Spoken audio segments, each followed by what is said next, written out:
5, 6, 7 y historias en la danza.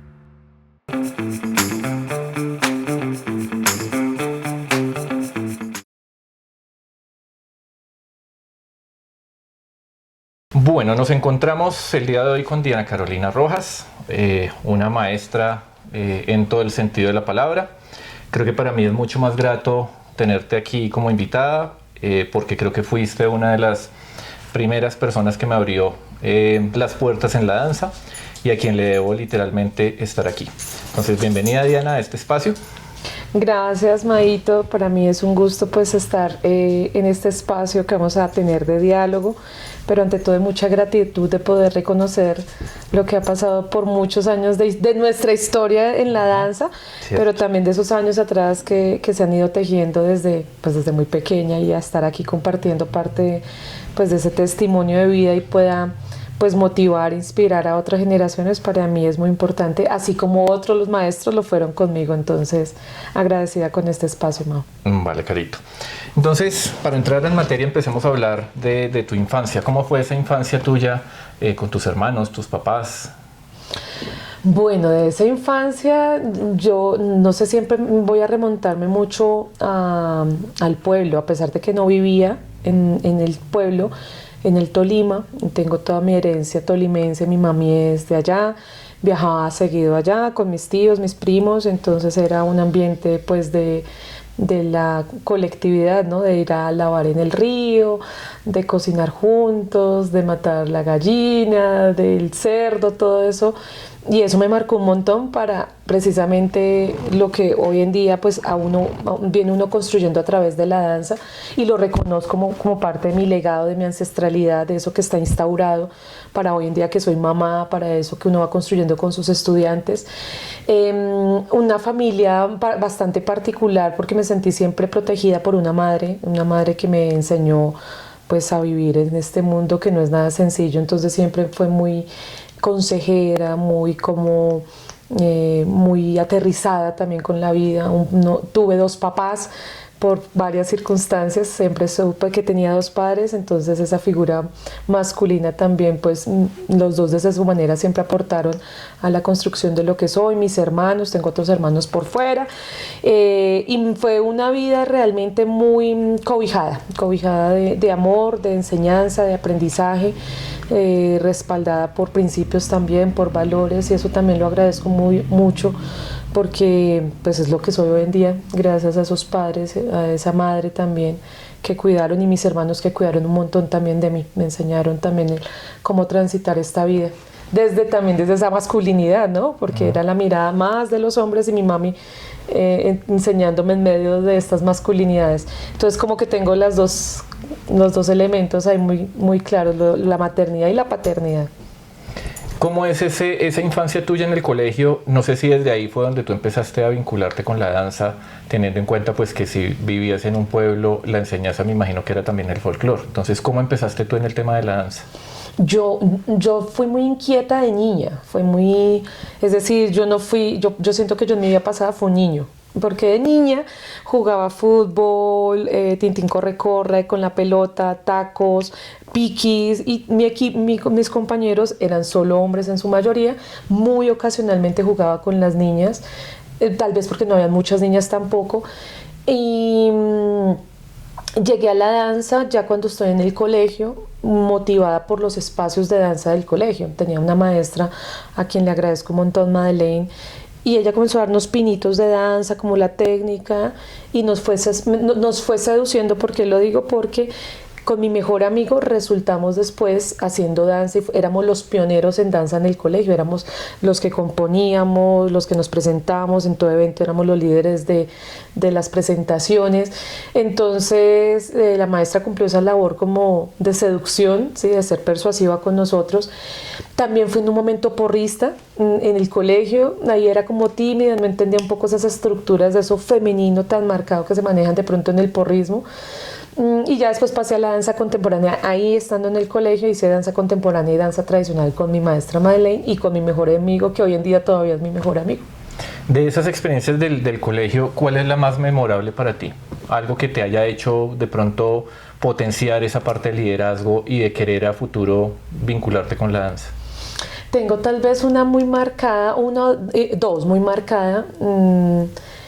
Cuando bailé, logramos componer con mi amigo el sanjuanero huilense, entonces los dos mirando videos, no se me acuerdo cómo era, no podían ser videos porque o leyendo, tal vez no lo tengo tan claro, y alquilamos unos vestidos, hicimos una presentación de sanjuanero intentando hacer la mejor representación, pero adicional yo tenía el cabello corto en esa época, porque adicional a todo eso, pues escuchaba mucho rock, entonces era todo un contraste. De un sanjuanero que es altamente femenino y yo iba con el pelo corto y la verdad todo el mundo se disfrutó esa presentación, o sea, tal vez no se había hecho y la verdad las felicitaciones fueron pues como muy permanentes. Y después una participación que tuvimos en el Minuto de Dios, nos hicieron una invitación, no supe si fue la universidad o la parte religiosa, nos invitó a nosotros, hicimos un fragmento de danza contemporánea, lo compusimos y yo le decía a Jairo, me acuerdo que eran cassettes, o sea, nos tocaba, tengo esos vagos recuerdos y creamos como yo no me acuerdo cómo era, pero entonces yo le decía, metamos esto, metamos esta parte y utilizamos, me acuerdo tanto, unos fragmentos de Sepultura y Pestilencia que eran unos instrumentales que tenía, a mí me gustaba el rock, entonces yo, Jairito, hagamos esto y copió muy bien y ahí sacamos nuestro performance, fue también muy bello. Fue muy... O sea, para trabajar en la danza hay que trabajar en equipo. Sí, claro. O sea, creo que teníamos una pasión los dos. No sé cómo coincidimos, es lo que todavía no logro entender. Él después resulta estudiando educación física y resulta metiéndose también en toda la línea corporal y expresiva. Y el camino desde ahí, o sea, hay un inicio, ¿sí? De él, de su proyecto de vida y de mi proyecto de vida. Vale, ¿cómo fue el trato con tu familia? ¿Te apoyaron sabiendo que es un tema cultural que a veces nuestros padres nos dicen se va a quedar pobre toda la vida o eso es para otro tipo de personas? No, siempre tuve el apoyo de mi mami. Mi mami, pues, como son del Tolima, pues venimos de una familia festiva, alegre, de celebrar, entonces tal vez no se veía el movimiento, la danza como algo de perder el tiempo. Mis primas habían sido reinas del pueblo y han participado en todos esos concursos, entonces yo ahí tenía como tal vez también un referente. Y mi papá, él era más conservador, era un militar, pues había estado como todo el tema de las fuerzas militares y todo eso. No, nunca, digamos que fue muy respetuoso, siempre fue como, pues también era un papá que trabajaba, ¿no? Uh-huh. Entonces también esa ausencia no permitió que estuviera previniendo, sino pues si mi mamá le contaba o algo, pues seguramente, pero como mi mamá me apoyaba, entonces no había pierde. No había pierde ahí. Bueno, ¿y cómo fue tu primer presentación donde tú ya dijiste, tengo a mi mamá al frente, tengo a mi familia al frente? ¿Nerviosa? Ya esa fue oficialmente, bueno, en esas que te digo, mi mami estuvo siempre, pero las oficiales ya como escenarios más grandes fue en la universidad, ¿sí? Entonces, ya digamos que hacerles la invitación, que nos vieran, pues es una emoción realmente que la familia lo acompañe y más que me veían ensayando, porque algo que yo he tenido es como esa disciplina de entrenar, entonces no puedo faltarle ensayo, o sea, comprometida. Entonces ya como verlo ahí, mamá, no estoy perdiendo el tiempo, estoy aquí, era como demostrar eso, el tiempo lo estoy dedicando a hacer arte por este país, sin saber a dónde iba a terminar la historia. Uh-huh. Y lo que falta. Sí. Bueno, llega el punto donde tú ya dices, en 10º o 11 grado, que es donde uno como infante, como adolescente, se enfrenta a una de las decisiones más importantes de la vida, de estudiar danza. ¿Cómo te llega a ti ese momento? Bueno, yo me graduó y yo no sabía qué estudiar, no tenía tanta claridad. Estaba entre ingeniería electrónica, biología y educación física. Toda mi familia por parte de papá es educadora, ¿sí? Entonces mis hermanos son educadores, estudian educación física también. Entonces yo me presento a la pedagógica y no pasé.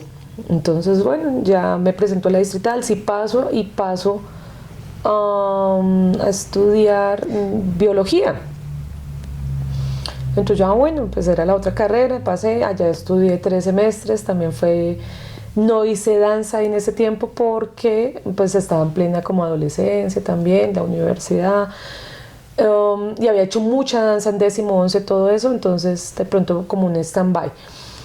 Y ya no me sentí cómoda con la carrera porque yo necesitaba el movimiento, o sea, eso es una necesidad vital, ¿no? La necesidad de moverse, hay algo que vibra en uno que lo lleva a esos lugares. Entonces yo decía, no, biología, súper chévere, muy bonito, he aprendido un montón, la contemplación, que fue algo importante de lo que más aprendí allí, pero necesita tiempo para quedar, y era quieto. O sea, era mirar, me acuerdo las lombrices californianas, cómo evolucionaba el ciclo de la vida, y era uno mirando ahí quieto, pues iba en contra un poco de mi naturaleza, pero además yo había jugado baloncesto, había hecho gimnasia, bueno, un montón de cosas. Entonces dije, no, yo me presento a la pedagógica otra vez y lo intento, y ahí pasé, en esa sí pasé. Entonces yo le dije a mis compañeras, ya, chao, ya pasé la carrera, feliz porque ya me sentía en el lugar pues del movimiento, ¿no? De lo que implica pues estar en movimiento permanente, continuo, pero también pues pensando ese movimiento, porque la carrera también facilitó eso. ¿Cuál es el mejor recuerdo que tienes de esa época universitaria?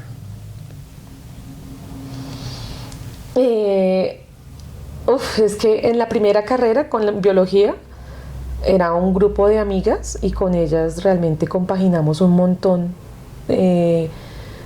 Éramos como tan diferentes, pero congeniamos en muchas cosas académicas, pero también extracurriculares. Entonces yo esos 3 semestres me los disfruté un montón con ellas y tengo muy marcados momentos con ellas de la vida universitaria. Pero ya cuando llegó la otra carrera, pues yo ya había estado en otra universidad, en otra carrera, pues yo ya venía un poquito como más madura, entonces era un poco más seria tal vez, o introvertida. Pero en la universidad recuerdo mucho mis ensayos de danza, porque ya entro, cuando paso a la pedagógica, ya comienzo a ser parte del grupo de danza de la pedagógica, y ahí comienzo un proceso muy importante de danza, porque venía de hacer lo del colegio, que era muy, pues tal vez no tan técnico, una experimentación, una experimentación, unos laboratorios. Logro hacer gimnasia con Alex Rubio, quien hace parte de mi historia corporal, de ese trabajo corporal. Por ahí me llevó a unas clases en el Explox en algún momento, y entonces ahí exploré como la danza contemporánea, todas estas técnicas. Y ya después a la universidad ya me encuentro con la danza tradicional plenamente, ¿sí? De cara a cara, en un mundo que venía como descubriéndolo en el colegio, pero muy intuitivamente. Entonces ya me conozco a la maestra María Elisa Alfaro Hurtatis y Pedro Segundo del Valle, quienes fueron nuestros maestros. Cuando hablo de nuestros es por la historia después de lo que marcaron, y ellos nos sedujeron en la danza tradicional. Entonces tengo muy claro como los momentos de ensayo de danza en la universidad. ¿Y lo maluco que tú digas, no quiero recordarlo de la universidad? Ay, no sé, hay algunos maestros que eran muy malos. Unos maestros que, pucha, uno todavía no explica cómo esos roles no se asumen con responsabilidad, y de eso más malo el tener que vivir las violencias basadas en género, ¿no? Los acosos por ser una mujer en educación física. Entonces eso es incómodo, fue incómodo, y pues tal vez marca parte de la historia de qué es lo que no debe suceder cuando uno trabaja con el cuerpo de otra persona, ¿no? Ese tipo de cosas. Sabiendo que tú a futuro, y ya hablaremos de eso, te dedicas a la docencia, ¿cómo te toca a ti ese tema del maltrato y del abuso? De pronto no lo viviste tú, sino lo viste reflejado en otra compañera o algo por el estilo, pero eso de una u otra forma anímicamente le queda a uno algo. A mí me pasaba que en el colegio, particularmente, a los profes de educación física, uno de ellos tenía unas prácticas muy acosadoras. Conmigo nunca las tuvo, sino con otras compañeras. Y yo veía eso. Entonces, cuando yo decidí estudiar educación física, era precisamente qué tipo de educador físico vas a ser, ¿sí? Alguien que... Entonces, ahí me acuerdo siempre que evocaba a mi profesor de español, que era una persona muy culta, un caballero, pero llevaba la asignatura a otros niveles. Entonces era lo que no debía hacer y lo que sí debía hacer, unirlo realmente para tener claridades con el proyecto pues de vida y con la carrera que uno tenía. Y ya después en la universidad pues vuelve y se replica ese modelo. Entonces uno dice, claro, es que hay cercanía con el cuerpo, hay movimiento, hay muchas cosas que pasan y uno está expuesto por el simple hecho de ser mujer, ¿sí? Entonces el solo hecho de ser mujer, de moverte de una manera, ponerte cierta ropa, infortunadamente pues las lecturas sobre los cuerpos o los ojos como lo ven a uno no siempre son de la misma manera, y eso ha sido una permanente. Y más en una cultura machista como la nuestra. Y más en una cultura como la nuestra. Bueno, de acuerdo con eso, ¿tuviste algún problema con algún docente donde tú tuvieras que enfrentarte a él o abiertamente ya decirle esto no es así? Tomaba distancia, yo lo que hacía era tomar distancia por un lado, pero al mismo tiempo contestaba brusco, seco, o sea, no le permitía a esa otra persona tomarse ningún tipo de atribuciones con mi cuerpo, con mi forma de pensar, sino inmediatamente lo secaba. Eso me permitió pues forjar carácter y infortunadamente este tipo de situaciones lo lleva a uno a eso, a tener que generar posturas, y posturas que pueden ser incómodas, pero es la manera en que uno se puede proteger ante estos ataques, ante estos acosos. Entonces siempre fue como muy clara, no, sí señor, no tal cosa, y evitaba la conversación o mitigaba el posible encuentro de. Bueno, en esa época académica es cuando tú empiezas a ver el tema de danzar profesionalmente y te vinculas con otros compañeros a crear Calúa. ¿Cómo fue ese momento? Fue bello porque Calúa surge de una necesidad que ya hoy en día que he sido maestra universitaria, los grupos de las universidades tienen ciclos. Esos ciclos son muy cortos a diferencia de las universidades. Y realmente son ciclos que pueden durar 2, 3, 4 años y pues lo que dura casi la carrera de uno, ¿sí? 5 años, ahora 4. Entonces surge la idea de crear Calúa como una necesidad de buscar nuevos horizontes, nuevas metodologías, nuevas perspectivas, nuevos caminos. Esta pues lo crea Fabián Romero y me la comparte a mí. Fabián Romero es mi esposo. Y me comparte la idea y yo de una, hagámosle. Y pues convocamos amigos y también esos grandes amigos que confiaron y creyeron en la idea, pues formamos Calúa. Y de verdad, pues eso era un hijo. Calúa, literalmente, por eso es tan bello y por eso lo definí con esa palabra, porque es un bebé, un hijo, era crear algo que no tenía piso, no tenía nada, no tenía estructura y comenzar a edificarlo, a construirlo. El solo soñarlo era maravilloso, sí, era gratificante. ¿Para dónde vamos a ir? ¿Qué vamos a hacer? El vestuario, la coreografía, estructurar. Entonces, esa estructuración, si bien es difícil, pero ya ahora que uno lo ve, uno dice, el proceso fue realmente bello, desde sus inicios hasta hoy en día. Al tener 4 fundadores, ¿no genera el problema de expectativas de uno o del otro, donde se genera algún conflicto con respecto a lo que quiere cada uno? Sí, ¿Cómo lo manejan? Sí.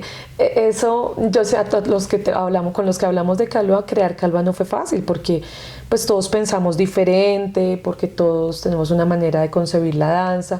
Unos éramos artistas con mayor trayectoria, otros que hasta ahora se estaban construyendo, pero siempre hubo algo, y es que había una conciliación, y esa conciliación, digamos que Fabi la asumía muy bien, o sea, esa mediación era importante como la llevaba, entonces lograba concatenar las ideas, entonces, sí, claro, es eso, y nos permitía ir cumpliendo meta tras meta.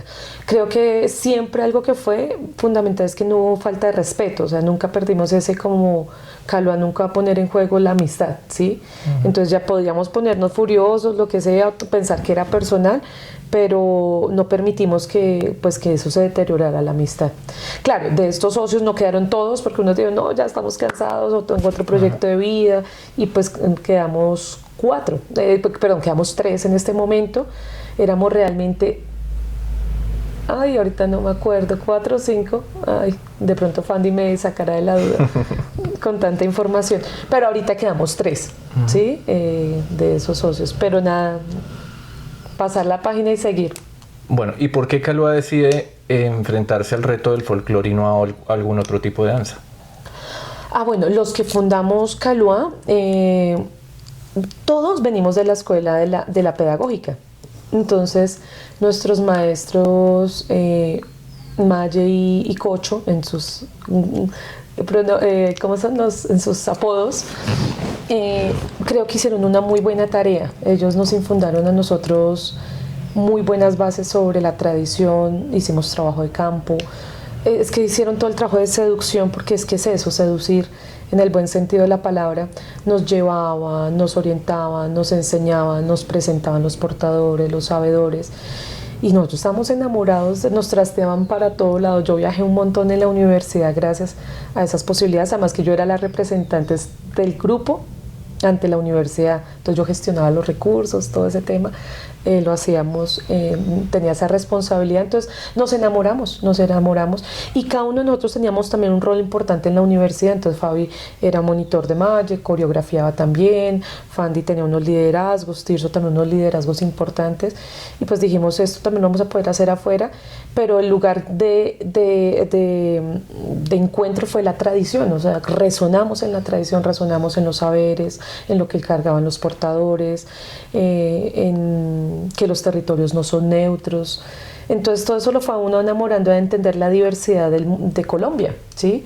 Y de verdad decidimos quedarnos en la tradición. Por eso hoy en día, tal vez dentro de las prácticas danzarias por las que he transitado, hay algo que no he encontrado igual que en la tradición, porque es que en la tradición te encuentras con la gente, esa otra gente con unos saberes, con una mirada del mundo, de la vida. Es el alma, ¿sí? Te encuentras con el alma, no solo individual, sino esa alma colectiva, ¿sí? Y por eso digamos que resultamos haciendo danza tradicional colombiana. ¿Te acuerdas de cuál fue la primera rutina, la primera pieza que generaron? Me da risa porque duramos un montón haciendo Tolima. Sí, yo me acuerdo tanto. ¿Qué era la región que tú conocías? Yo la conocía muy bien, también bailamos en la universidad, pero no tanto. Y yo no sé por qué tanto Tolima. Me acuerdo que bailamos Tolima. El primer vestuario que compramos fue el de Tolima. Yo lo diseñé, se confecciona, y era con lo único que nos bandeamos, Tolima, y me da risa porque hicimos un evento para recoger fondos por allá en el 82, algo chiquito, y bailamos Tolima, pero eso estamos felices de tener nuestro primer vestuario, nuestra primera coreografía, recaudando fondos. Nacer es muy difícil, pero no imposible. Eso es algo importante, o sea, se vale soñar, se vale. Y en esos primeros años que tú dices que es difícil, ¿no pensaron en algún momento en dividirse y arrancar cada uno por su cuenta, o el tema era salir adelante? No, mira que estuvimos muy sólidos, súper sólidos. Éramos muy buenos amigos. Digo éramos es porque ya ahorita pues somos cada uno con su familia, todo eso, entonces los caminos se separan un poco, pero éramos muy compinches, éramos coequiperos, dedicamos mucho tiempo a estructurar Calúa, las famosas juntas que hacíamos, los consejos, éramos sistemáticos, y como veníamos pues también todos profesionales, entonces que esto era serio, ¿sí? Entonces creamos un modelo, de hecho, para la época un poco insurgente, podríamos decir, una nueva forma de estructurar las compañías. Entonces no es solamente uno quien lidera, uno el que manda, sino todos tenemos una voz, tenemos voto y podemos ser escuchados y podemos asumir roles, por eso digamos de creación, de composición colectiva y de administración colectiva. Eso fuimos los pioneros en ese modelo acá en Bogotá. Hoy en día pues varios ya funcionan así, pero Calúa fue en ese momento donde la mayoría de las compañías lideradas por hombres o mujeres únicos líderes de proceso, pues nosotros fuimos como insurgentes de que no, el poder no está concentrado y los recursos y la toma de decisiones se toman de manera colectiva. Entonces, claro, es que cuando es solamente uno se toma como si fuera un autoritarismo. En cambio aquí ya hay un una base para cada uno de ustedes. Sí, se vuelve más democrático y más participativa muchas cosas, muchas decisiones. Entonces, no, nosotros creo que logramos pasar la página. Yo siento que fuimos como muy regulados en eso. Bueno, todos. y tú siendo la única mujer, ¿cómo te fue con toda esa cantidad de hombres detrás tuyo? En el consejo, bueno, cuando iniciamos habían dos compañeritas también, Stephanie y Your Lady. No, ya se van por varias razones también, pues con los proyectos, en fin. Pero no, con ellos no. Pues sí siento yo que el hecho de ser mujer, nosotras pensamos diferente, ¿sí? Sí. Desde la clase de anatomía que siempre les digo a los caballeros, es que estructuralmente nosotras estamos diseñadas de una manera y los hombres de otra. Entonces por eso concebimos el mundo diferente hormonalmente, es porque estamos diseñadas así. Entonces de pronto esos puntos de vista de los hombres que de pronto más relajado, uno lo ve más complicado, ya pues con las compañeras de pronto chocábamos también por puntos de vista diferentes, pero no, yo siempre creo que lográbamos pasar la página, entonces no. Bueno, hay algo importante también, bueno, es que yo soy como estricta, soy... Carácter fuerte. Sí, sistemática, me gusta que las cosas sean tomadas en serio, entonces cuando de pronto, ¿quién llevó el acta? ¿Quién no llevó nada? Pero es que hay unas tareas, entonces esos seguimientos algunos se incomodan, ¿sí? Porque creemos el manual de convivencia, es que esto es en serio, entonces yo era la que insistía en eso de rigor, ¿no? De la investigación, hay que investigar, vamos a campo, de eso hay que llevar las preguntas, entonces otros como más tranquilos, ¿no? Pero tampoco es tan necesario, tal vez eso es lo que incomoda, pero nada de, pues que trascienda al ámbito personal, ¿no? Bueno, y en esa faceta como directora, como fundadora, ¿cómo empiezas tú a manejar el tema del baile? ¿O cómo empieza a manejar la compañía? Porque al ser fundadores uno quisiera dirigir y que los demás bailen, pero ustedes tienen que hacer parte de la agrupación. Éramos intérpretes. Entonces, ¿cómo manejan ese tema ustedes cuatro o las personas que hacen parte en ese momento? Pues ahí pasan varias cosas porque son varios roles. El primero es fundadora, ¿sí? Por ser fundadora pues hay un rol infortunadamente jerárquico, ¿sí? Pues somos los que hemos tenido la lucha por muchos años para que esto esté en pie. El otro es intérprete, bailar al mismo tiempo. El otro es dirección, porque a lo largo de los años he asumido la dirección de investigación y de imagen y publicidad de la compañía. Entonces todos los primeros vestuarios, todo eso, los diseños fueron míos, producto pues también de la imaginación, de la investigación. Entonces yo sí creo que ahí uno tiene que diferenciar.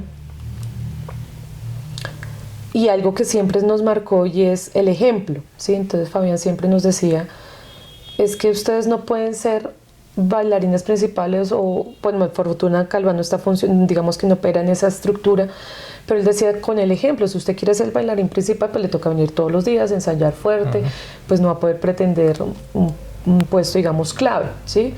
Entonces, al ser fundadora tocaba dar el ejemplo, ¿sí? Pero al mismo tiempo, al ser directora tocaba el doble de ejemplo, claro. ¿Sí?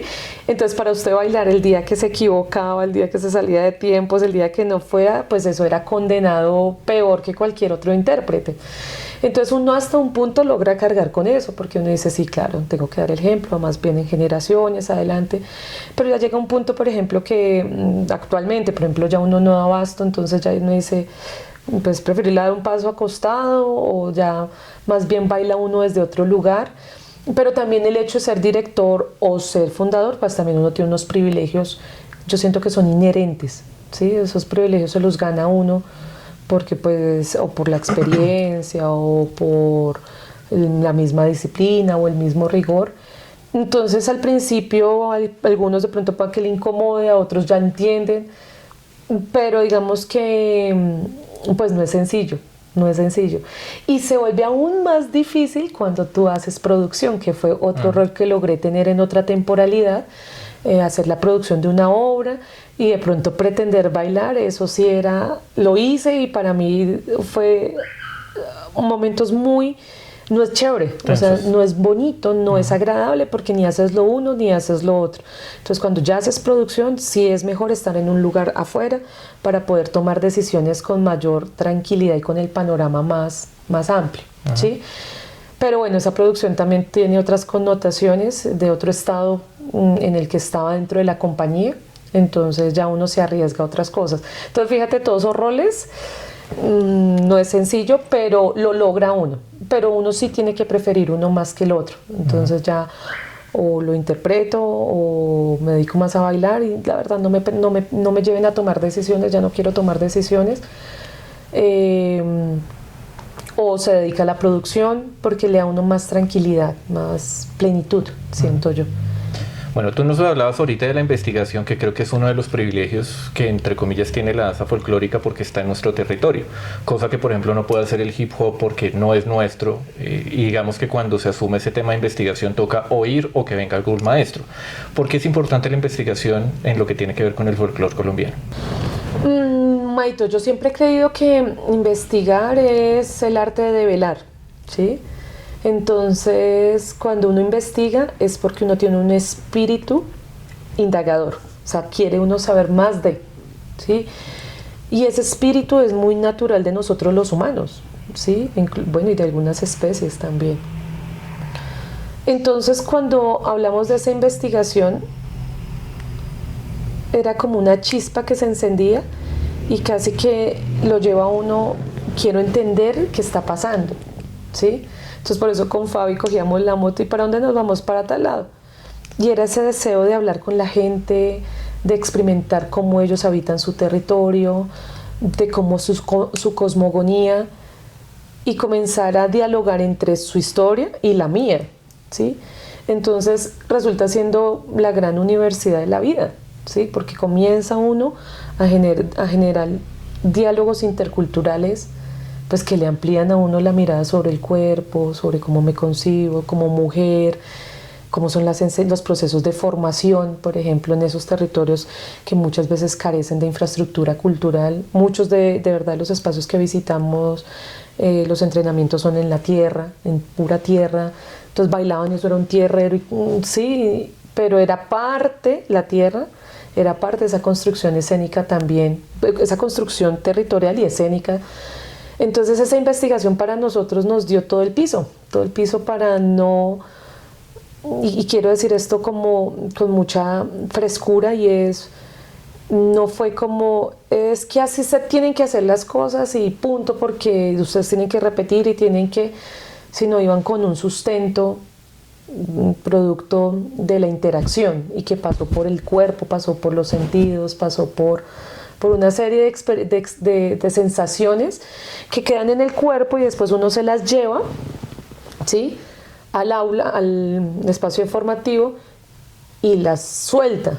Pero claro, entre lo que yo recibí y lo que yo entrego hay un ejercicio de interpretación, ¿sí? Claro. También no sabemos cómo lo recibía la gente, entonces puede ser que unos vi cómodos, otros no tan cómodos, otros le agradaba, otros no tanto, pero eso siempre fue nuestro piso, o sea, siempre digamos que ha sido nuestro lugar desde donde construimos. Y ahora estamos hablando de la investigación ya no desde el territorio geopolítico, las limitaciones que tenemos como municipios, departamentos, sino tuvimos la fortuna de pasar también a una creación desde el territorio como el primer cuerpo, ¿sí? Entonces pasaron cosas extraordinarias desde su propia danza tradicional, cómo se comienza a traducir en nuevas formas de producción escénica en la compañía. Eso fue maravilloso. Entonces hemos pasado por diferentes lugares de la investigación, si bien no lo hemos sistematizado, si bien no lo hemos escrito, porque pues implica todo el tema de la validez, la fiabilidad y la confiabilidad de la investigación, pero nosotros sí hicimos trabajos de investigación en territorio y que hoy en día pues son la base de lo que hemos construido. ¿Cuál es la mejor experiencia que has tenido como bailarina? Netamente como bailarina, no como directora, sino como bailarina. Ay, es que han sido muchas,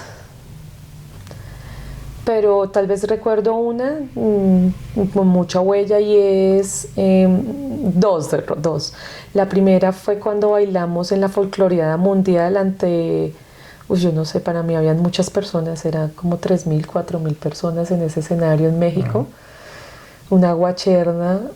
En la Plaza de Armas. En la Plaza de Armas, y ver tanta gente viéndonos bailar, eso fue para mí, nunca lo había tenido en mi vida y de realmente, pues no sé, sentirse uno como esos grandes artistas que dan los conciertos, de verdad que, y además aplaudiendo el folclore colombiano, fue muy gratificante. Y otra que me marcó muchísimo fue en Cuba, cuando yo en Cuba iba como directora, no fui como intérprete, y un señor se me acerca y me dice, no pensé que Colombia fuera todo eso.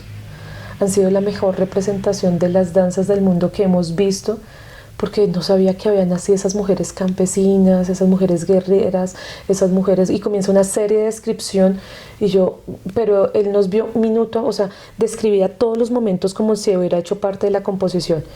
Luego de ello nos envía una carta, esa carta la convertí en un blog, después estuvo en un blog que tenemos en la compañía, y habla toda la experiencia sensorial que tuvo él con la delegación de Colombia en Cuba. Pero él decía, como si estuviera viendo el gran ballet, el gran show, no sé, conmovido, llorando, nos entrega esa carta de verdad con tanta sensibilidad que nos marcó. O sea, fue cuando dijimos, cumplimos con la misión de que los otros países entiendan que Colombia no es solo droga, que no es prostitución, sino que con las mujeres, que los hombres de Colombia somos personas que trabajamos la tierra, que trabajamos por nuestros derechos, que trabajamos por sacar nuestras familias adelante.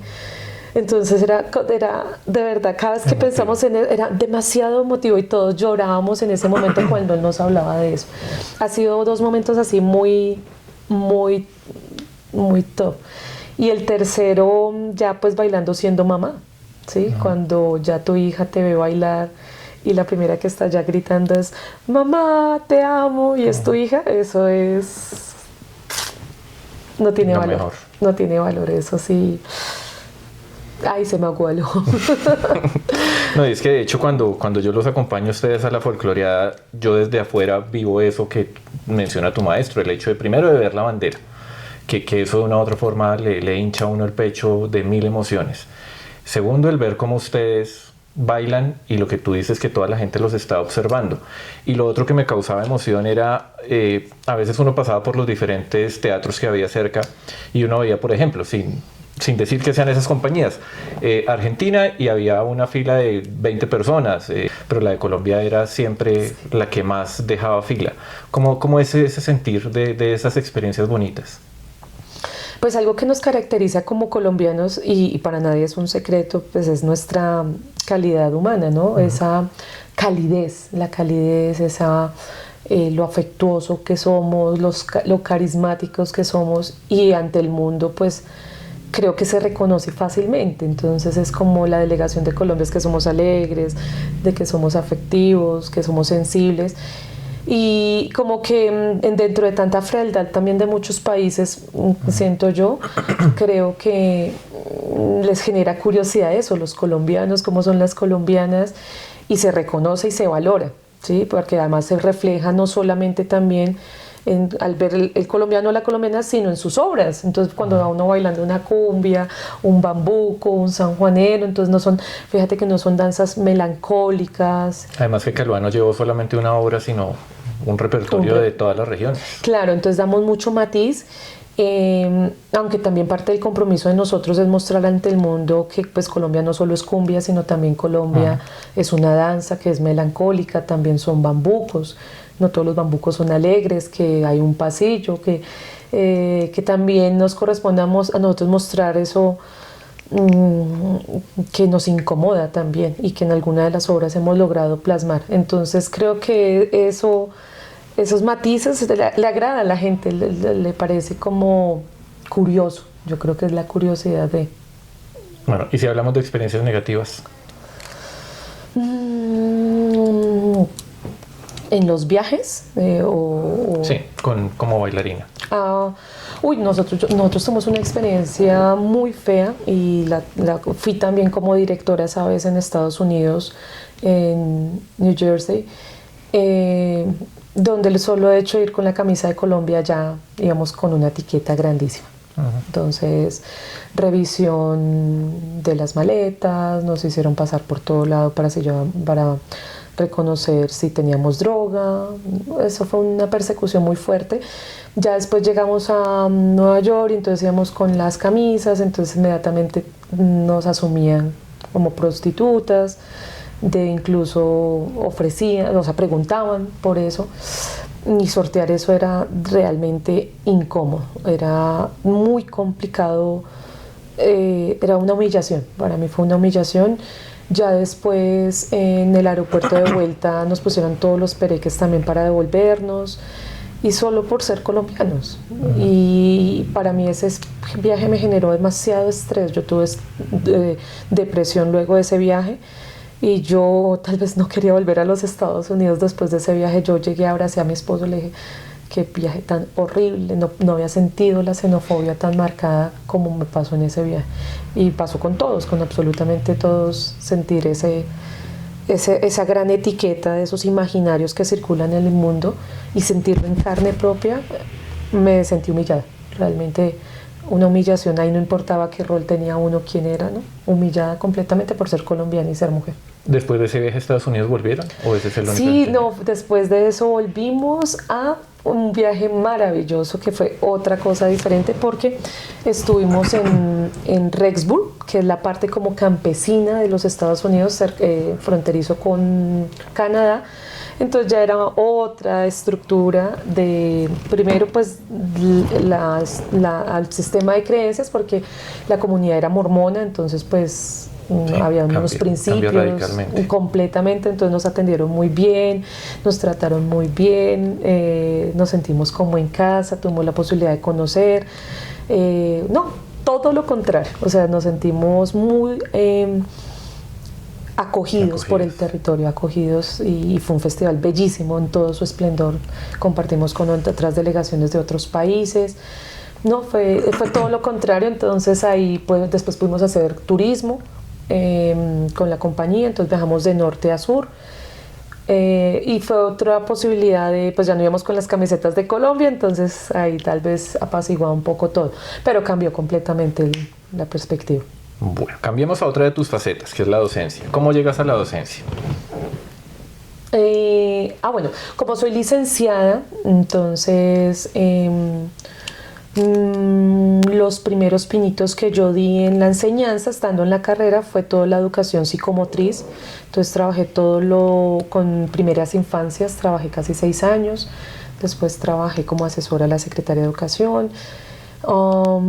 Y por cosas de la vida resultó en un colegio, pero yo algo tal vez que le tenía como distancia era los colegios, porque era el horario, era pues todo esto tan cosificado que pasa en los colegios, ¿no? De la estructuración, de qué hacer, cómo hacerlo, me parecía difícil. Entonces, por cosas de la vida trabajé en un colegio, no duré sino 8 meses, y me llaman, porque varios me conocían que bailaba. Entonces me llamaron, ahorita no, me llaman de la Universidad San Martín. No, que hay una vacante, no sé qué. Yo ni lo pensé, yo renuncié, llegué allá y ahí llegó la primera experiencia pues con la docencia, y duré 2 añitos, un poco más. Ya después trabajé en la Jorge Tadeo Lozano. Ya después, por cosas de la vida del voz a voz, también me recomiendan en la Universidad EXI. Allí duré 15 años, duré un montón, renuncié hasta el 2023 realmente. Fue una gran escuela, allí agradezco mucho porque amo a todos los escenarios, espacios y personas que pasaron por mi proceso, pasaron cosas demasiado bellas en la formación humana en torno a la danza y el arte. Hoy en día muchos de ellos que son ingenieros de lenguas modernas no se dedican a sus carreras, sino son artistas danzarios hoy en día en otros países o en otras cosas. Entonces ha sido como muy gratificante. Y ya después de eso resultó trabajando en la Universidad Distrital, en la Facultad de Artes ASAP, hace 10 años, porque presento mi tesis de maestría que era sobre estudio de casos sobre las concepciones y prácticas de la evaluación en un programa de arte danzario. Entonces presento mi tesis, mi objeto de estudio, lo presento al proyecto, gracias al maestro John Mario me abrió las puertas para que fueran objeto de estudio y pasaron cosas muy valiosas de entender qué pasaba en un programa de arte danzario con relación a la evaluación, que es la única tesis que actualmente pues, se encuentra en Latinoamérica sobre evaluación en las artes, especialmente en arte danzario. Y por cosas de la vida se abre una vacante de acondicionamiento físico para bailarines. Yo apliqué y yo quedé. Entonces ahí llegué a la universidad, ya ahí me dan pues otras asignaturas como seminario de historia de la danza tradicional, análisis del movimiento, anatomía del movimiento. Después resultó en danza tradicional colombiana en la asignatura región andina, y pasaron cosas maravillosas porque fue también de construir un poco esa mirada sobre la tradición que viene cosificada. Entonces yo iba con otra perspectiva porque venía haciendo unas construcciones sobre el cuerpo en la danza tradicional diferente, y en la universidad logró un lugar de enunciación muy importante para crear una metodología de enseñanza. Y así fue que llegué y transité por la docencia. ¿Volverías a la docencia? Sí, trabajé hasta el 2024, estando ahorita en el cargo que estoy, trabajé. Ahorita me retiré por varias razones, pero espero volver a retomar. Me hacen falta mucho los estudiantes, creo que son... me tienen todo el tiempo, me devuelven un poco a otros años. Entonces el adolescente, cómo concibe el mundo, cómo concibe la vida, me oxigena un montón. Entonces me hacen mucha falta escucharlos, sus historias, sus complicaciones, sus dificultades. Se vuelve uno un papá para ellos. Sí, servir también es importante y me gusta y a mí me gusta mucho enseñar, me gusta mucho, amo mi profesión. Por todo lo que hago, lo que más amo es la enseñanza, la enseñanza-aprendizaje, ¿no? La docencia me gusta mucho. Bueno, tú nos decías que en el pasado te enfrentaste cuando estabas en la academia a profesores que de pronto no tenían una pedagogía o que no tenían como todas esas herramientas. Cuando tú entras a la docencia, ¿qué dices tú con respecto a eso? No quiero repetir estos modelos que me estuvieron generando mis antiguos docentes. ¿Y cómo rompes ese esquema? La docencia es un descubrir, todo el tiempo uno está, se habla mucho de la práctica pedagógica como una permanente reflexión, ¿sí? Es decir, uno lo que fue docente cuando llegó a lo que es uno hoy en día es una continua investigación, ¿sí? Por eso es cuando ya uno llega a un punto, uno dice ya, este es el modelo, esta es la estructura, pero al principio uno cree y asume que siendo estrictos o disciplinados funciona el método, ¿sí? O manejando uno los contenidos a la perfección, entre comillas. Pero con el tiempo comencé a descubrir que lo único realmente que necesita un estudiante es permitirle que su ser y su espíritu y su alma hable. Su voz interior, todo el tiempo lo que está pidiendo a gritos es eso. Quiero ser escuchado, quiero que me entiendan como yo entiendo el mundo, ¿sí? Entonces eso lo descubrí con danza tradicional, eso fue bellísimo, yo amé esa asignatura porque logré, todo el tiempo les decía a ellos, acá no hay paso perfecto, acá no hay estructura de un 3/4, eso es lo de menos. Aquí lo importante es cómo tú te encuentras en tu árbol genealógico, en tus genealogías, encuentras ese ser tradicional, ¿sí? Producto de una serie de entregas, y ese ser tradicional, cómo responde a una serie de legados, ¿sí? Que hoy en día hacen que usted sea ese, mal geniado, feliz, contento, estructurado, no estructurado, y cómo eso se traduce ahora en una forma de danzar, ¿sí? Entonces, haz eso movimiento. El pretexto 3/4, el pretexto boleos, el pretexto un bambuco, el pretexto un pasillo, pero podría haber sido cualquier otra técnica, ¿sí? Entonces, logré identificar Incluso ya después cuando el año pasado que tenía solo anatomía, tal vez enseñar anatomía no era lo que ellos realmente estaban esperando, ¿sí? Tenemos 206 huesos, ¿sí? Aproximadamente 350 articulaciones, 650 músculos, ¿sí? Pero realmente a ellos los que les interesaba era entender su propia estructura corporal, ¿sí? Entonces les ponía, porque cuando las emociones, usted por qué reacciona así, porque hay unos neurotransmisores que nos están guiando, Entonces entonces les ponía todos los ejemplos de anatomía, era la luz de la vida misma, ¿sí? Entonces eso es lo que a los chicos les gusta, o sea, a los estudiantes les gusta es eso, como un contenido que resuene con sus propias historias de vida. Pasemos ahora a la parte de la maternidad. ¿Cómo te enteras tú de la maternidad, asumiendo obviamente ese tema de bailarines que ustedes dicen tengo que moverme, y al decir una maternidad, pues obviamente ustedes saben que tienen unos aspectos físicos donde no se pueden mover? ¿Cómo manejaste eso y cómo te enteraste de la maternidad?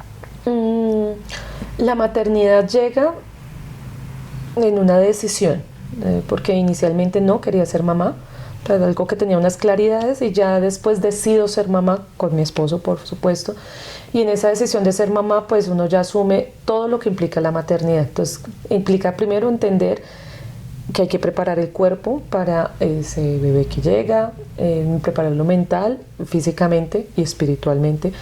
Entonces comienza una preparación, ¿sí? Pero ya comienza a crecer el bebé. En 3 meses tenía un embarazo de alto riesgo, entonces pues tocaba tener los cuidados, pues había que cuidar, pues uno conociendo un poco cómo estructura el cuerpo, pues había que tener los cuidados.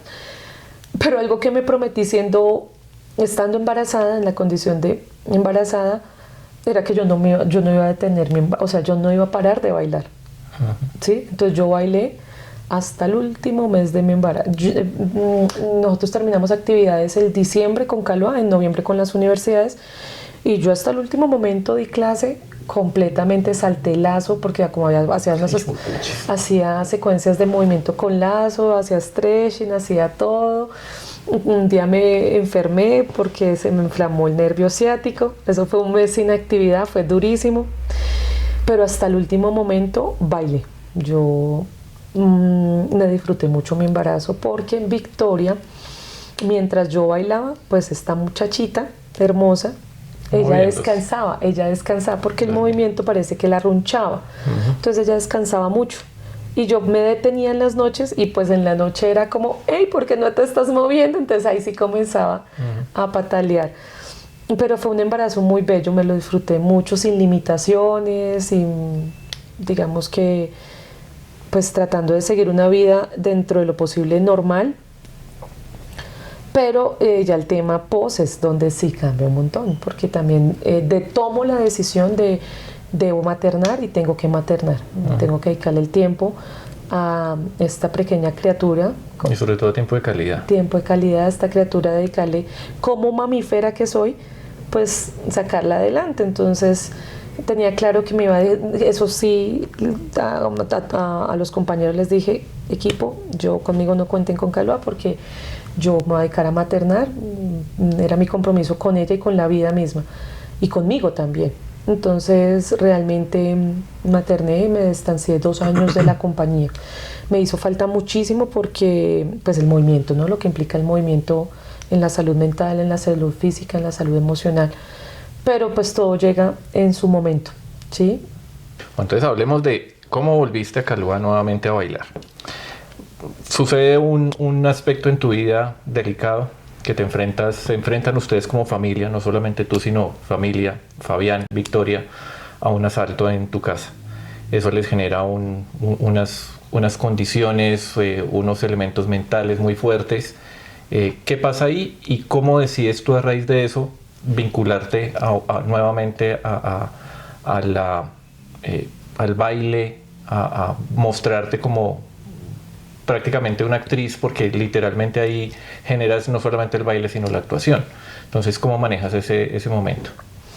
Bueno, yo soy mamá, y a los 2 años vuelvo a la compañía, pero volver a retomar la compañía igual no era imposible, porque teníamos que cuidar de la niña. Entonces mi llegada fue muy intermitente, ¿sí? Hasta un punto que yo dije, no, ya tal vez no lo logro tan bien, entonces ese rigor que ha tenido en otra temporalidad no lo pude volver a retomar por solo hecho pues de cuidar de la niña. Pero en el 2023 ya Victoria tenía pues 4 añitos, entonces digamos que duré como 2 años como muy intermitente, y ya en el 2023 Victoria cumplía 4 años, un 8 de enero, pero le celebramos el cumpleaños el 14 de enero, 8 días después. Entonces ese viernes a mí me dio el síndrome del nido, que es que toda la casa esté limpia, no sé qué. Organicé la decoración de la niña y todo, la casa pues como una energía muy positiva, y esa noche pues pasa el insuceso en la casa un día antes del cumpleaños de Victoria. Sí, este insuceso para nosotros fue muy traumático porque la gente siempre manifestaba, no, pero pues por fortuna no los agredieron y solo fue plata, ¿sí? Cuando las personas se le llevan a uno la confianza y la seguridad sobre su propia vida, es el robo más grande de la vida. No es el dinero, no es... Entonces nos robaron eso, la tranquilidad, nos robaron la confianza, nos robaron la seguridad como familia, porque pues lo vivimos los tres, ¿sí? Entonces esos episodios que son traumáticos, no todas las heridas son de la infancia como todo el mundo dice, se crean también en la adultez. Entonces se abre una herida para los tres que pues teníamos que sanar de una u otra manera, y yo particularmente pues me encontré en la danza la medicina. Sabía que la danza siempre ha sido mi medicina. Yo iba en la moto y iba bailando, yo iba en el Transmilenio y yo iba bailando, o sea, para mí el movimiento era fundamental, siempre ha sido fundamental, pero nunca no dimensionaba el valor medicinal que tenía la danza en mi vida. Entonces cuando voy al psicólogo, le digo al psicólogo, bueno, ¿tengo estrés postraumático o no tengo? No tengo. Yo, listo, fun. Entonces comencé a entender que necesitaba repararme, porque estaba como una cerámica partida en pedazos. Entonces tenía que coger cada pieza, además porque ya había otros antecedentes de otras cosas, entonces tenía que coger cada pieza y comenzar a construirla, ¿sí? ¿Cómo? Era la pregunta. Entonces en el cómo ni el psicólogo me lo iba a decir, ni pues tal vez con los que uno hablaba, pues todo el mundo como de pronto el mismo discurso, pero quien sabía lo que estaba habitando pues era yo, ¿sí? Entonces lo primero fue, necesito reparar mi familia. Entonces ahí se me sale el mamífero. Entonces Victoria, que esté bien, priorizar la niña, ¿sí? Que Fabi esté bien, porque ellos tenían que volver al colegio. Yo sí me demoraba un poquito en el trabajo volver a entrar. Entonces ellos que estén bien, a Victoria pues tocó un psicólogo, bueno, todo esto. Con Fabi pues fue más, para los dos adultos fue más difícil, ni siquiera la niña. Lo cierto es que en ese 2023 yo decido volver a la compañía, ¿sí? Ya Fabi pronto no podía estar tanto porque él decidimos que paternara y yo me volví a la compañía. Lo cierto es que fue el año de mayor creación que yo tuve en mi vida y en mi historia, ¿sí? Entonces yo ya venía experimentando unas metodologías de enseñanza de la danza tradicional en la universidad que a los chicos les gustaban, pero nunca lo había hecho en Caloa. O sea, plenamente... Fue como un laboratorio. Sí, o sea, había como unos maticitos, mentiras, no digo que nunca, falso.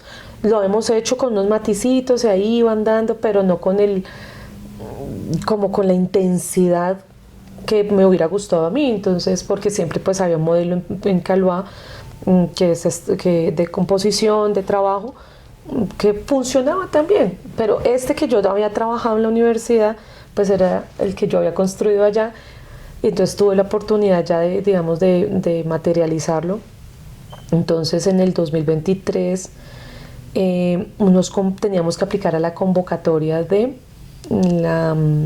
Lidartes, y unos compañeros escribieron la propuesta de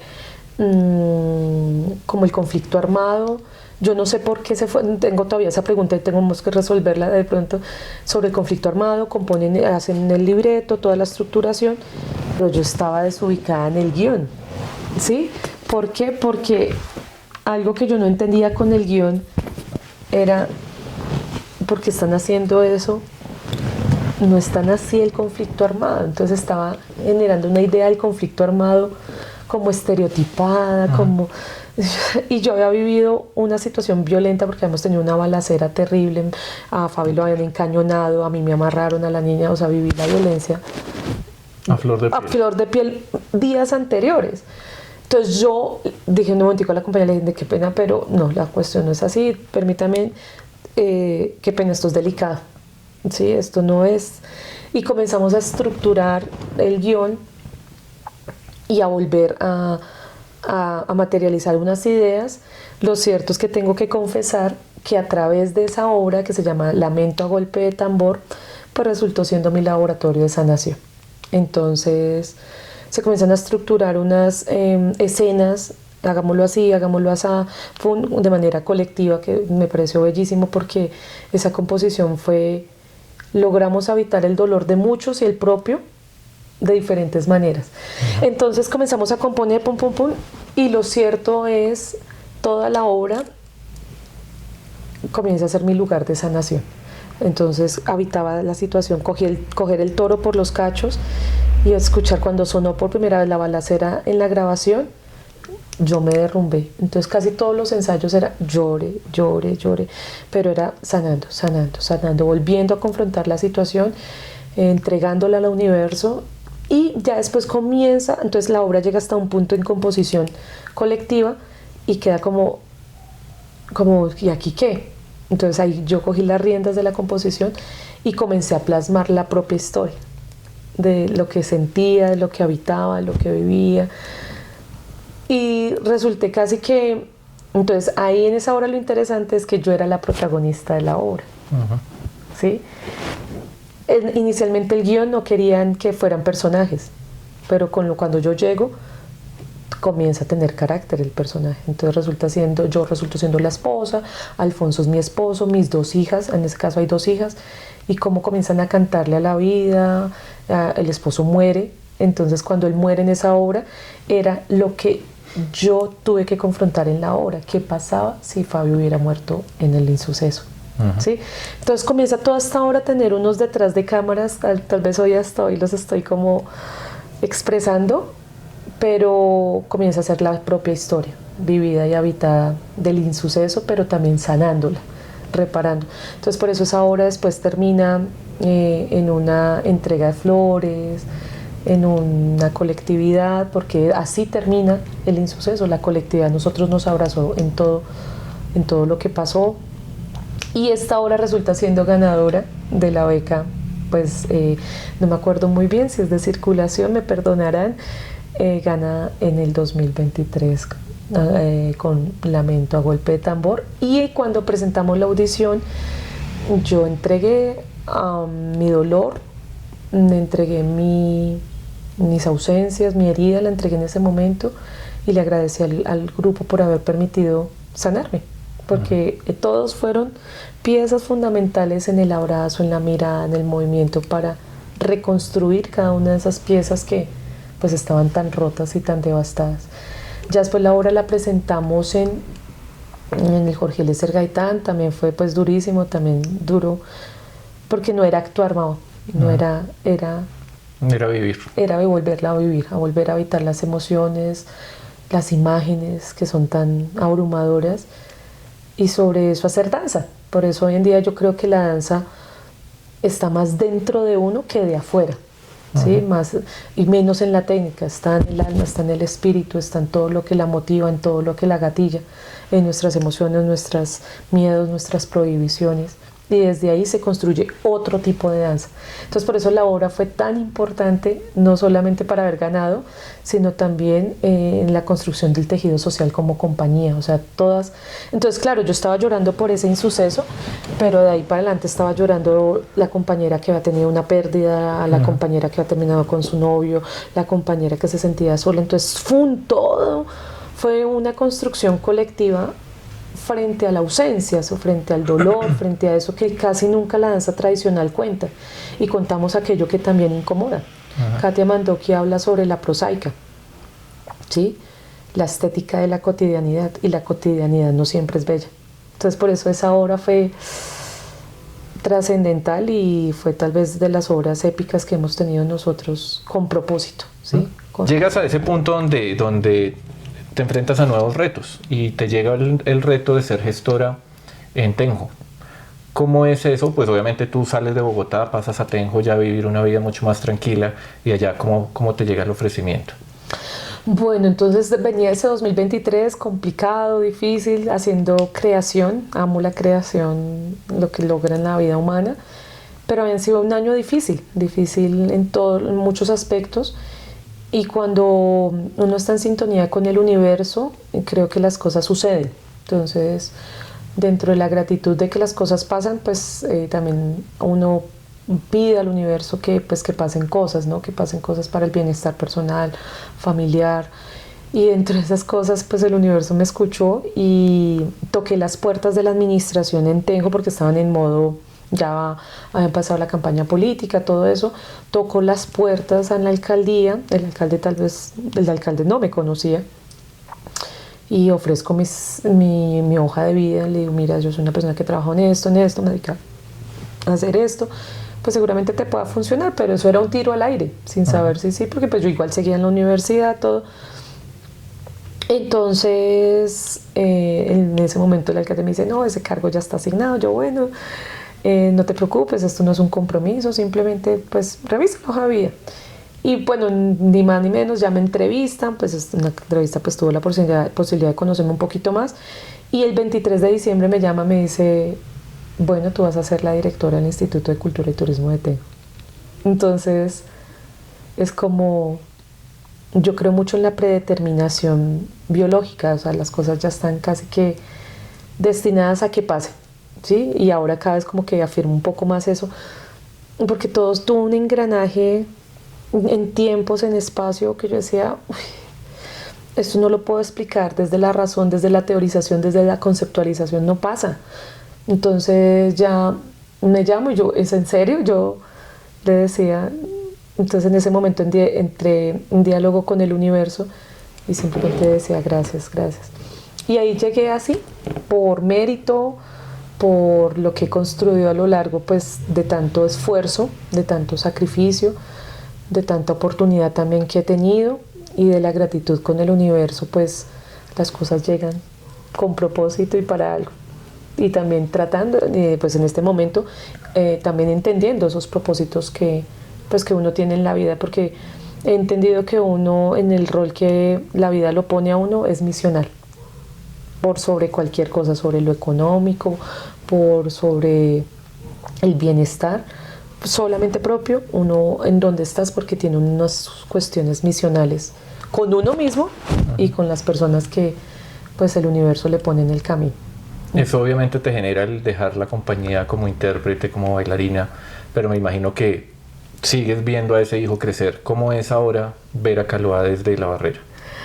Claro, entonces 2023 genial, fue muy, muy bonito. Ya 2024 yo fui el primer día de ensayo y yo, bueno, creyendo que iba a poder asumir los ensayos como si nada, que yo fui solo una vez a ensayo y no pude volver más porque no, el tiempo no da, el desplazamiento de Tenjo a Bogotá, el cargo es 24/7. 24/7 es porque hay un compromiso con la comunidad y con el territorio, ¿sí? Y con un presupuesto también, de donde uno pues es ordenador del gasto y pues hay un recurso importante que hay que planificar muy bien. Entonces eso es un tema de responsabilidad y corresponsabilidad. Entonces no volví, ocasionalmente entonces sigo asesorando en el sentido de como los montajes, vamos a hacer esto, pilas con esto, las reseñas, todo el tema de investigación yo lo sigo, digamos que estructurando.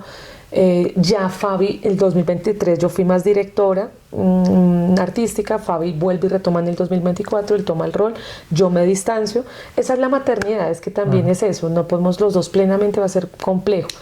Entonces hemos podido como establecer cuál es tu momento y cuál es el mío, y es válido. Entonces en el 2024, muy ocasionalmente, estoy tranquila porque hemos hecho legado desde hace muchos años. Entonces los coequiperos que quedan liderando son personas que tienen el mismo o más amor por la compañía, tienen esa responsabilidad, entienden el propósito No, yo súper tranquila, de verdad, feliz. Los envidio en el buen sentido de la palabra, en tanto no puedo estarme moviendo del valorar el espacio físico y el espacio colectivo que hay ahí, del encuentro, de la mirada, del abrazo, de la palabra, de la sonrisa. Porque cuando las veces que he ido les digo, aprovechenlo. No se imaginan lo importante que es bailar en la vida de las personas. Yo en este momento no estoy bailando y esos efectos colaterales se han notado, ¿sí?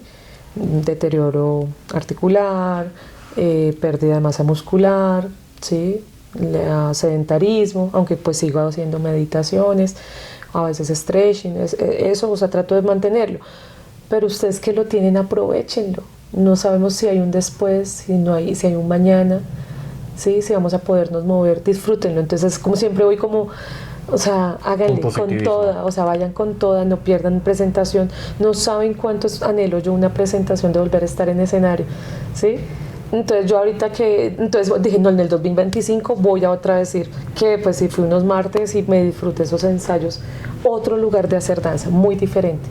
Ya a mí la verdad no me interesaba si la coreografía, necesitaba moverme, necesitaba liberarme, necesitaba hormonas de la felicidad, solo con de pronto sudando, sintiéndome libre, plena, auténtica, siendo yo. Entonces me disfruté un montón esos ensayos, pero no pude volver a ir. Pero mi gran mensaje es a todos, no dejen de bailar, no paren de bailar. O sea, cuando tenemos la posibilidad hay que hacerlo. Llegar el momento en que no. Cuando seamos viejos, muy viejos y no nos podamos mover, cuando ya no existe pronto la compañía. Buscar un espacio como la compañía no es fácil porque dentro de todo nosotros tenemos un ambiente familiar, entonces donde está el abrazo, está el qué te pasa, cómo va todo. Entonces eso hace falta, eso se extraña. Pero también ya lo asumo, también digo, yo ya tuve un momento, pues Calva tiene 17 años, entonces me retiré 2, entonces he hecho 15 y llevo unos intermitentes, pues bueno, ya también uno lleva un ciclo y hay que darle lugar a otras generaciones, a otras compañeras que pueden aportar lo mismo o mucho más de lo que uno también ya ha hecho por la compañía. Entonces no, tranquila, feliz. En ese mismo sentido, pues habrán sido innumerables la cantidad de personas que han pasado por Calva y obviamente muchos de ellos han sido estudiantes tuyos. Si tú ves el proceso de ellos cuando llegan ya a un punto límite donde ya alcanzan un top en Calva o ya dicen voy a luchar por mis sueños, ¿qué tan difícil es para ti como maestra, como mujer, dejarlos ir? Ay no, yo soy feliz. Yo soy feliz, de hecho, no sé, yo soy una persona que soy feliz con la felicidad de los demás. Entonces si alguien me dice, y pasa ahorita en el trabajo, pasa en la universidad, cuando los chicos me decían, profe, me voy para otra compañía. En la universidad, en la universidad era más duro, tengo que decirte, porque en la universidad son tus hijos. Y tú los sacas, o sea, de cerito los fuiste formando y después, no, que me ponga una compañía. Y uno como, ¡ah! Entonces a mí me pasó una vez con la universidad y me dio durísimo, tuve el duelo de la vida así malo, lloré y yo, pero se me fueron y se van a ir para otra compañía, ¿cómo es posible? Ya después entendí yo, no, es que el ciclo de la universidad va a llevar sí o sí a que ellos se tienen que ir a buscar la parte más profesional, más técnica que yo no alcanzo a darles. Y ya entonces cuando me decían, no maestra, mi amor, te deseo lo mejor, alza vuelo. Eso es importante, el vuelo, porque es como las aves con su pichoncito. Hay que darle vuelo porque si no, cuando va realmente a tener esa experiencia de vivir el mundo. Entonces ya después lo entendí. Me pasó con la segunda generación de bailarines en la universidad. Yo, no te preocupes, para adelante, me cuentas cómo va. Entonces ahora les pido que me compartan fotos, hazme saber en qué andan, cuéntale la experiencia. Y lo más bonito ya ahorita que pues estoy como, los años pasan, entonces les digo, enséñenme. Entonces ya pasamos al lugar de invítame, qué es lo que estás haciendo, muéstrame, quiero aprender de eso que ahora tú ya aprendiste y yo ya no conozco, no lo sé. Y en Calva, pues en Calva la gran mayoría que se va, la verdad se van por razones o un viaje, estudio, trabajo, muy pocas veces tengo que decir que contadas, porque se van a otra compañía. Entonces yo cuando tenemos esas reuniones de por qué se va la persona es como no pasa nada, o sea, es natural que las personas cambiemos de decisión, busquemos otras cosas, hay que respetar, ¿sí? Pero sí tenemos claro en Calva que el que se va a otro lugar, ya no nos vuelve. ¿Sí? ¿Por qué? Porque también tenemos que aprender a valorar que es un espacio para nosotros sagrado, es un espacio íntimo, ¿sí? Y para nosotros como espacio íntimo no queremos que la persona salga, se lleve cosas de nosotros para otra compañía y después traiga cosas de la compañía acá, porque también ese otro espacio es sagrado. Entonces en eso cuidamos mucho la energía vital de la compañía, ¿sí? No, cero resentimiento, o sea, no, es válido, es supremamente importante que la gente quiera buscar otras cosas, otros caminos, otros rumbos, súper válido. Bueno, ¿y qué viene para Diana Carolina Rojas de aquí en adelante? Ay, ¿qué viene? No sé, trato de no tener exceso de futuro, ni exceso de pasado. Estoy como en un lugar donde el presente es fundamental y vivirlo intensamente. Entonces hoy estoy viviendo intensamente este encuentro. Estoy feliz, estoy contenta. Sobre el futuro lo entrego al universo, en qué lugar me desea poner para seguir cumpliendo con la misión de enseñar, de seguir yo aprendiendo también, con la misión de seguir construyendo la cultura de Colombia, porque en últimas cada granito que desde cada lugar se esté cada uno haciendo, pues estamos construyendo la cultura de Colombia como un territorio pues muy particular, ¿no? Que necesita el arte para reparar, ¿no? Que necesita el arte para sanar, que necesita el arte para ser, que necesita el arte para estar, para entender esta existencia en este momento que nos correspondió. Yo solo lo único que le pido al universo en términos de futuro es tranquilidad. No, le pido que donde esté me dé esa tranquilidad para seguir cumpliendo con esas misionalidades que nos pone, ¿sí? Por ahora pues estar en Tenjo por el tiempo que el alcalde decía que esté, porque él si quiere me puede echar mañana, no pasa nada, entonces yo también tengo que estar preparada para eso. Sí, quiero viajar, quiero que el mundo me siga enseñando otras miradas de la vida, ¿sí? También quiero seguir estudiando. La academia es muy importante porque pues me sigue permitiendo develar más cosas que el estudio permite. Quiero seguir disfrutando a mi hija, a mi familia. Quiero seguir cultivando no solo danza, sino cultivando, entendiendo el territorio biocultural, entonces tener con la huerta, estar con el tema de la huerta, todo este tema que me acerca a la tierra y a la ancestralidad, porque siento que estamos en un tiempo donde nos está llevando a eso, al origen, a la raíz. Entonces quiero como eso irlo todavía entendiendo, construyendo, digiriendo, como en ese buscando ese estado de plenitud, ¿no? Esa plenitud que no es económica, ¿sí? Emocional. Es una plenitud espiritual, mental, física, ¿sí? Que la vida fluya y que pues podamos seguir viviendo esto intensamente. Porque últimamente me he estado pensando, a raíz del insuceso, pero ahora pasó algo bien particular, he estado pensando mucho el tema de la muerte, ha estado rondando mucho en mi cabeza y yo digo, es que el tiempo por este mundo es muy efímero, muy breve, es muy breve y es tan breve que no vale la pena desgastarlo en peleas, en discusiones, en malos entendidos, malas interpretaciones. Estoy en ese punto donde eso que no suma, chao, vamos a todo lo que sume, bienvenido, lo que reste, no, ya no estoy dispuesta a eso, ¿sí? Entonces, nada, solo en este punto es agradecer al universo y dentro de ese marco de posibilidades del poder pedir, mucha tranquilidad. Vale. Eso es. 2 preguntas sencillitas. La primera, he visto por ahí a Victoria bailando. ¿Qué se siente como mamá verla bailar? Ay, me pucha, no. Ay, sí me tocó las fibras.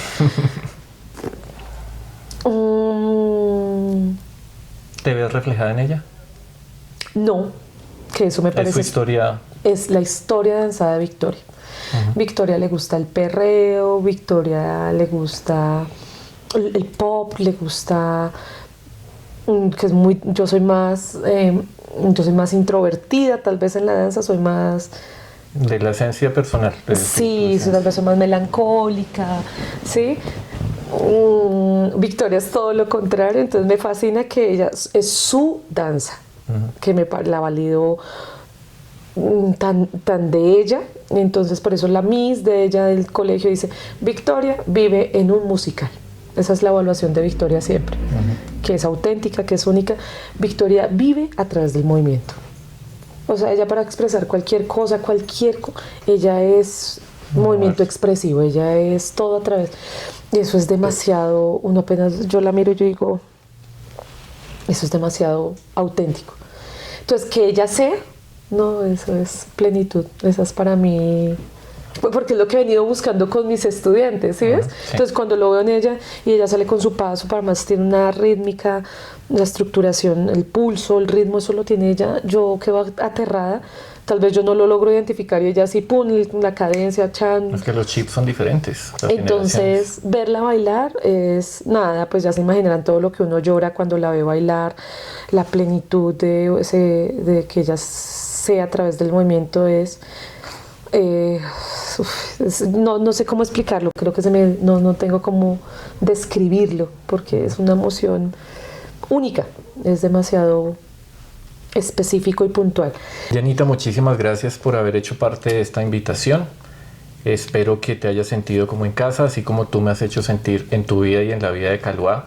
Como te digo, para mí es de agradecimiento todo lo que me has brindado. Creo que, como te lo dije al inicio, el hecho de tener la carrera que tengo hoy en fotografía de danza te lo debo en parte a ti. Y creo que hace parte de tu espíritu, de eso bonito que muchas veces hemos hablado tú y yo de la energía. Siempre que te veo puedo tener el problema más grande del mundo y es como si tú nivelaras esa carga. Muchísimas gracias y espero verte en otra ocasión.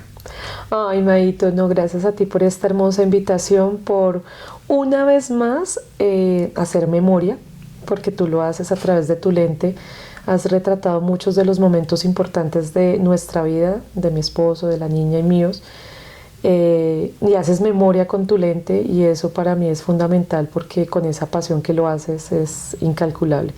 Pero ahora con este ejercicio es otro tipo de memoria, ¿sí? Y es la memoria también de otros, no de los mismos, ¿no? De otros que también estamos construyendo país a través del arte, de la cultura. Y esas historias también vale la pena contarlas, ¿sí? Porque son otros momentos, otras temporalidades. Y pues si esto inspira a que el arte, una vida en medio del arte, o hacer de la vida un arte, pues es posible. Y lo es, ¿sí? Que como otros campos también requiere esfuerzo, que como otros campos requiere sacrificio, que como otros campos necesita rigor, ¿sí? Pero se vale soñar, se vale pensar en que lo que uno quiere como proyecto de vida es posible y no lo que otros imponen en uno para proyecto de vida. Entonces he construido una vida en torno al arte, en torno a la cultura, en torno a la danza, a la enseñanza. Todo ha estado siempre como en la misma esfera y bueno, la vida me llevó a ese lugar y me lo disfruto un montón, soy feliz con mi proyecto de vida. Espero seguirlo cultivando y que muchos se animen a seguir creciendo en medio del arte. Muchas gracias. Ay, mi Maito. Muchas